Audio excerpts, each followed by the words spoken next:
You are at a birthday dinner, holding a half-empty drink while the server squeezes between chairs and everyone laughs at a story you technically understood. Your face does the right thing, the smile, the nod, the little, "that's insane." But somewhere inside, you are already checking whether anyone would notice if you stopped trying. This is the psychology of feeling like you don't fit anywhere. Not because every room rejects you, that would be simpler. The harder version is when you are invited, included, answered, even liked, and still something in you keeps whispering, why you never fit in. There is a difference between having a seat and feeling met in the seat. Sometimes that distance is honest information. The room has space for your body, but not for the part that thinks too deeply, notices too much, or needs the conversation to go one layer lower. Other times, the distance is protection. You leave inside first before anyone gets the chance to leave you out. Nobody is ignoring you. Your phone is buzzing, people know your name, and somehow being included still feels different from belonging. And the worst part is that both things can look exactly the same from the outside. Later, your phone lights up with the group chat. Somebody sends a blurry photo from dinner, and everyone answers fast. You send one small line too, nothing needy, just a normal sentence with a little edge of personality. It sits there under your bubble with no visible response. You put the phone face down, but your chest has already tightened around that tiny silence. Nobody insulted you. That is why it feels embarrassing to care. But this is not just being sensitive. Your body is checking for belonging cues before you have time to talk yourself into being reasonable. A fast response means safe. A pause means maybe you misread the room. Social neuroscientist Naomi I. Eisenberger from the University of California, Los Angeles, showed in 2003 that in an fMRI cyberball experiment with 13 participants, being excluded from a simple virtual ball-tossing game activated the dorsal anterior cingulate cortex, a brain region tied to the sting of pain, and people with stronger activation reported more social distress. So when one small silence lands hard, it may not be drama. It may be your system treating disconnection like pain before your adult logic arrives with better explanations. That does not mean the room is wrong for you. It also does not mean you are making it up. It means one tiny gap can turn into a scan. Who answered? Who skipped? Who saw you? Who quietly moved on? And two people can stand in the same room feeling outside for completely different reasons. You walk into a Monday meeting with your laptop open, and two coworkers are doing that clean office voice where every sentence sounds harmless and nothing feels honest. One person laughs half a second too late. Another starts typing while someone is still talking. Before the agenda even starts, you can feel everyone pretending this meeting is normal. By the time the manager asks for updates, you already know which person the room is careful around. Not because anyone said it, because the pause changed. The joke landed wrong. Someone's tone got brighter in that fake, work-safe way people use when they are trying not to start something. This is why some rooms exhaust you before anything happens. You are not only listening to words, you are tracking timing, posture, side glances, who answers too quickly, who gets avoided, and who everyone is quietly protecting from feedback. From the outside, that can look dramatic. Inside, it feels like your body got the memo before the room admitted there was a memo. Neuroscientist Jadzia Jagielowicz from Stony Brook University found in 2011 that in an fMRI study with 16 adults, people higher in sensory processing sensitivity showed stronger activation in visual attention and action planning brain regions when detecting subtle changes between photographs, especially when the changes were minor instead of obvious. In real life, that can mean the meeting feels loud before anyone raises their voice. Your attention catches the tiny shift while everyone else waits for the obvious version. The cost is that you start working before the work starts. You rehearse your update to avoid the wrong tone. You decide who can handle directness. You soften one sentence, shrink another, and make yourself easier to receive. Maybe this is why you feel tired after rooms where nothing technically happened. The room did not explode. You just spent the whole time reading smoke before anyone admitted there was fire. At Thanksgiving, you are suddenly the responsible one again, carrying plates into the kitchen while everyone talks like you never left that old family role. At work lunch, you become the slightly weird one who makes one honest comment and watches the table go quiet for half a second. On a date, you scroll back through your own messages and wonder which parts to leave out so you do not become too much too soon. Then an old friend calls you by a nickname that belongs to a version of you who was surviving, not choosing. Nothing terrible happened. That is the part that messes with you. Everyone may like you in their own limited way, but each room seems to accept a different edited file. Your family knows the useful one.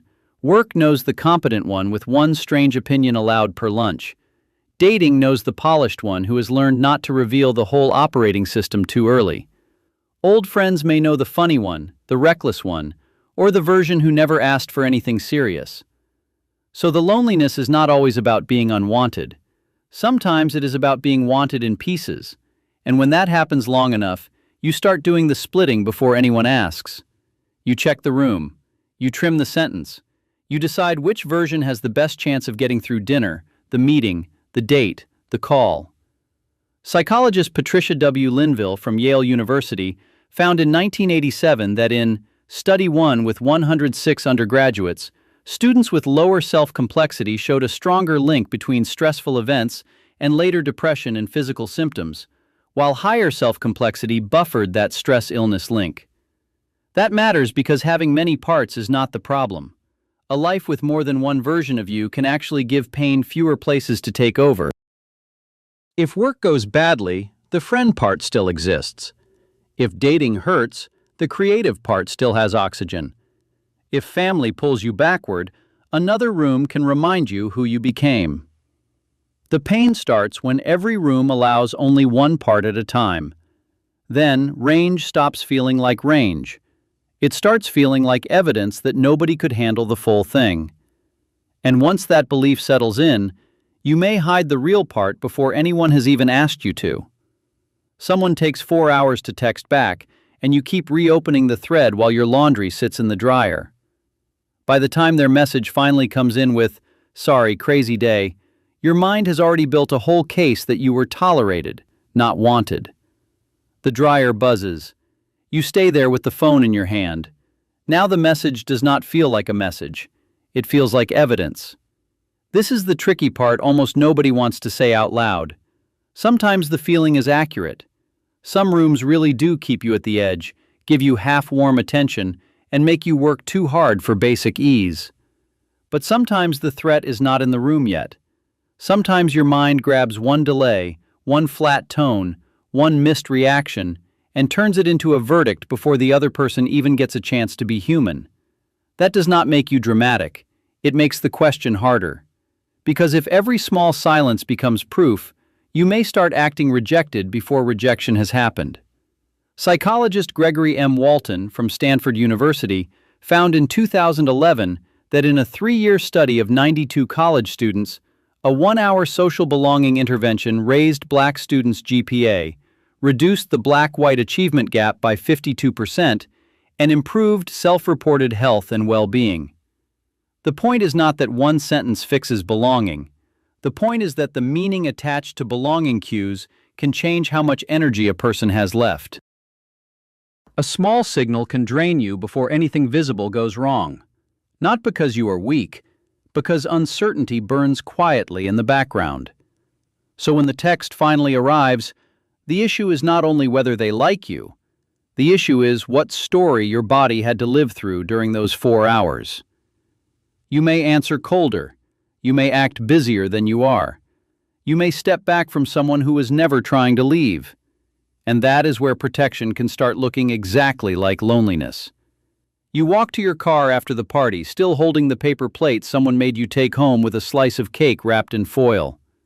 You sit with the keys in your lap and replay the laugh that came late, the question nobody asked, the moment you stopped adding details because your answer felt like it was taking up too much air. This is where the outsider feeling gets complicated. Sometimes it is telling the truth. The apartment was friendly but not curious. People were nice, but nobody really turned toward you. Your body noticed the difference between being allowed in and being looked for. But sometimes the room did not reject you. Sometimes you started editing before the room had enough information to choose you. You gave the safer answer. You made the story shorter. You became easy to include, then felt unseen because nobody met the part you hid. So here is the question worth sitting with. When you feel like you do not fit, are you reading the room, or are you protecting an older version of yourself from being disappointed again? There may not be a clean answer. One part of you may be accurate, another part may be afraid. Both can be in the car at the same time, while the keys press a small mark into your palm and the cake sits untouched on the passenger seat. And maybe the real pain is not that you cannot belong anywhere, but that you have learned to disappear before belonging gets the chance to prove itself. Imagine sitting in a room where you do not rehearse your face before answering. You say the honest thing, leave your phone on the coffee table, and nobody makes you feel like your sentence needs to lose weight before it can stay. For once, you are not being accepted in pieces. You are staying in the room without editing yourself out of it. That is the kind of belonging people confuse with approval. Approval says, "We can handle this version of you." Belonging says, "You do not have to keep switching versions to stay welcome." And once you have felt that difference, a lot of friendly rooms start to feel strangely expensive. You are not failing to fit. You are trying to belong without disappearing. The room gets quiet, but your chest does not tighten. No one rushes to fix you, and no one makes your honesty feel heavy. For a second, staying feels easier than performing. Drop room if you have ever been included somewhere and still felt outside it.